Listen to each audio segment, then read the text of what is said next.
ইতবান ইবনু মালিক আনসারী রাহ বলেন, একদা অনেকটা বেলা হলে নবী সাল্লাল্লাহু আলাইহি ওয়াসাল্লাম আবু বকর এবং উমর রাহ আমার এখানে আসলেন।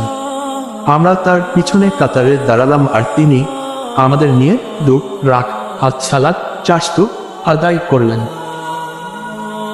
ক্রো 1093, ফা 1098। এক কাবার অভ্যন্তরের সারিতে 6টি স্তম্ভ রয়েছে। সামনের সারিতে 2টি স্তম্ভ ডানে এবং একটি স্তম্ভ বামে রেখে দাঁড়ালে তা দরজা বরাবরের সামনের 2 স্তম্ভের মাঝখানে হয়। রাসূলুল্লাহ সাল্লাল্লাহু আলাইহি ওয়াসাল্লাম দরজা বরাবর অগ্রসর হয়ে দেয়ালের কাছে সালাত আদায় করেছিলেন। হাদিসের মান সহিহ হাদিস। আসসালামু আলাইকুম।